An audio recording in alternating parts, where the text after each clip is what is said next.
All right. Well, let's get another question here, Jim.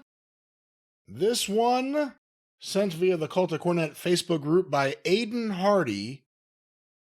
Why isn't West Virginia wrestling as talked about as other territories? With the amount of territories and outlaw promotions that used to run it, it surprises me we don't talk about them.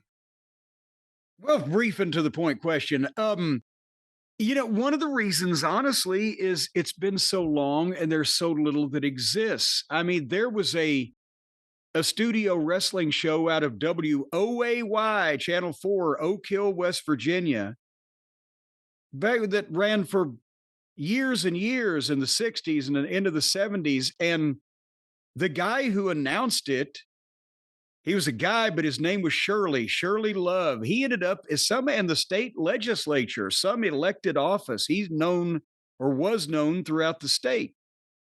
But the thing about this, the people that were watching it were the people in and around Oak Hill and Beckley, West Virginia. And, before Stephen P. New grew up and started sowing his wild oats and made a population explosion out there in Beckley, it wasn't that big of an area. So these people were watching a local TV show with, I don't want to say unheard of talent. There, Gypsy Joe worked there for yeah. yes, the Cuban assassin. He was from that area. And those guys, along with more local crew and some smaller known, guys in the wrestling business from the Southern Territories or the outlaw promotions, it was ICW, the PAFOs, had a heavy presence in West Virginia because there was no athletic commission. Those small towns didn't get a lot of entertainment. They had the TV in, I think at one point they had TV in Charleston and Huntington, but they definitely had it down in Beckley for a while. But the West Virginia, until Crockett kind of annexed it in the early 80s, because he originally only had North and South Carolina and Virginia.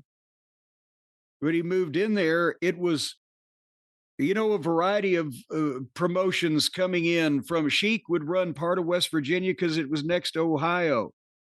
But the WWF in the 70s might run a few small towns in West Virginia for spot shows that were adjoining Maryland and fucking that area.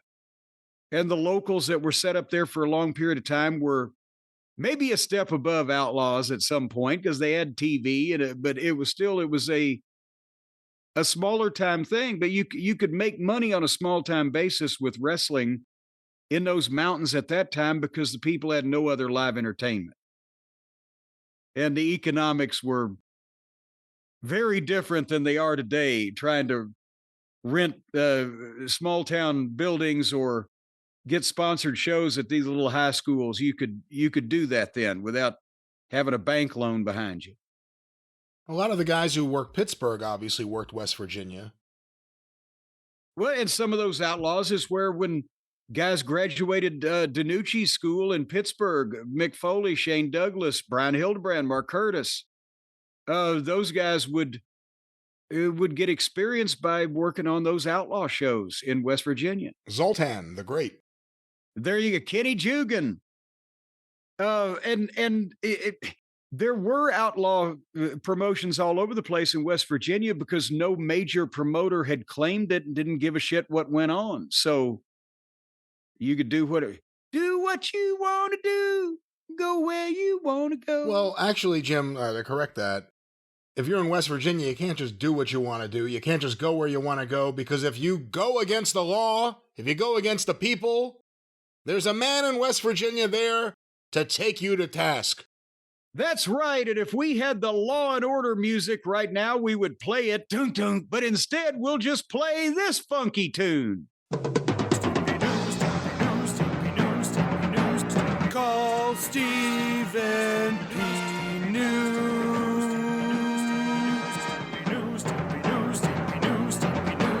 If you need to sue.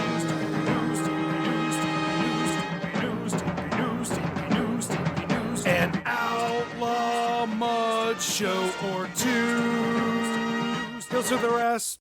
That's right, ladies and gentlemen. Stephen P. New at newlawoffice.com. 877-50-STEVE. He is the law. He is the order. He is the hammer of justice. And he will plead the case. He'll decide on the case, and he'll administer the justice therein, because he is the judge, jury, and executioner around. As a matter of fact, he sent 17 people to the gallows last week. That's what Stephen P. New's doing. He's cleaning up West Virginia. And if you have a problem, if you've been wrongfully terminated, abused by a major corporation, poisoned by somehow against your will and better judgment, or some of the many ways that people can screw other people around in this day and age, and you want representation in court, Stephen P. New, newlawoffice.com, 877-50-STEVE is the man for you, the compassionate hammer of justice. He's got a hammer, Brian, but he keeps it in a velvet case. Well, I always encourage him to take out that hammer and smash away, but let him smash for you, Stephen P. New, 877-50-STEVE, newlawoffice.com.